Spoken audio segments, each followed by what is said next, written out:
অধ্যাদেশ জারির 11 দিনের মাথায় আনুষ্ঠানিক যাত্রা শুরু করল সুপ্রিম কোর্ট সচিবালয়। এখন থেকে নির্বাহী বিভাগের পুরোপুরি নিয়ন্ত্রণ মুক্ত হল বিচার বিভাগ। এই সচিবালয়ের সার্বিক নিয়ন্ত্রণ থাকবে প্রধান বিচারপতির হাতে। সুপ্রিম কোর্ট সচিবালয় অধ্যস্থন আদালত ও প্রশাসনিক ট্রাইব্যুনাল নিয়ন্ত্রণ সংক্রান্ত প্রয়োজনীয় সকল প্রশাসনিক ও সাচিবিক দায়িত্ব পালন করবেন তিনি। বিকাল 3:20 ফলক উন্মোচন করে সুপ্রিম কোর্ট সচিবালয়ের উদ্বোধন করেন প্রধান বিচারপতি ডক্টর সৈয়দ রেফাত আহমেদ। এ সময় আরও উপস্থিত ছিলেন আইন উপদেষ্টা আসিফ নজরুল ও অ্যাটর্নি জেনারেল মোহাম্মদ আসাদুজ্জামান সহ সুপ্রিম কোর্টের আইনজীবী ও কর্মকর্তা কর্মচারীরা। সুপ্রিম কোর্ট সচিবালয় উদ্বোধন শেষে প্রধান বিচারপতি বলেন, সচিবালয়ের কার্যক্রমে স্থায়িত্ব বজায় রাখাই এখন বড় চ্যালেঞ্জ। 26 বছরের যাত্রা, কিন্তু এটি এখানে শেষ হলো না। আমাদের এখন সবচেয়ে বড় যে আমাদের পদক্ষেপ নিতে হবে সেটা হচ্ছে এই সচিবালয়ের যে কার্যক্রম, এটা স্থায়িত্ব বজায় রাখা, এবং সামনের মাস এবং বছরগুলো বলে দেবে সেটা আমরা কত সাফল্যের সাথে সেটা আমরা অর্জন করতে পারবো।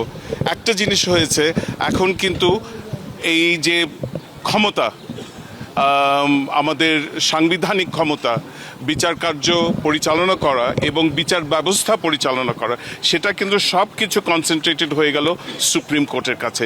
এটা সাফল্য যতটা আমাদের অর্জন হবে, এটার ব্যর্থতাও কিন্তু আমাদের মেনে নিতে হবে।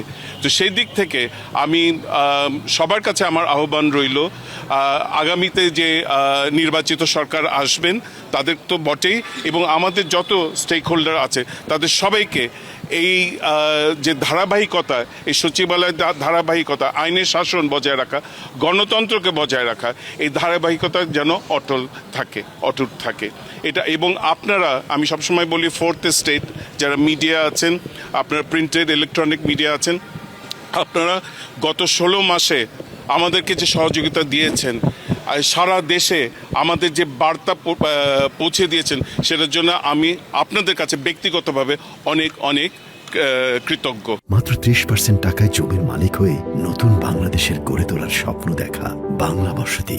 আইন উপদেষ্টা বলেন, বিচার বিভাগের স্বাধীনতায় ঐতিহাসিক দিন আজ। সুপ্রিম কোর্ট সচিবালয় প্রতিষ্ঠার মধ্য দিয়ে রাজনৈতিক মুক্ত হলো বিচার কার্য। আজকে বাংলাদেশে বিচার বিভাগের স্বাধীনতা প্রতিষ্ঠা, আইনের শাসন প্রতিষ্ঠা এবং মানবাধিকার প্রতিষ্ঠার পথে একটা ঐতিহাসিক দিন।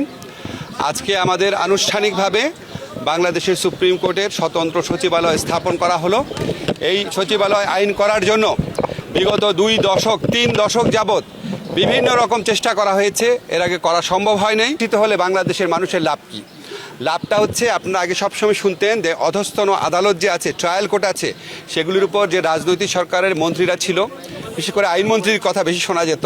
ওনারা অনেক ধরনের খবরদারিত্ব করতেন, কে জামিন পাবে, কে জামিন পাবে না, কি রায় হবে, কিভাবে রায় হবে না, এই সমস্ত কিছু, কোন মামলাটা আগে শুনানি হবে, কোন মামলা হবে না, বিচারকদের পোস্টিং, পদোন্নতি, বদলি, সমস্ত কিছু রাজনৈতিক প্রভাবের মাধ্যমে নিয়ন্ত্রণ করা হতো।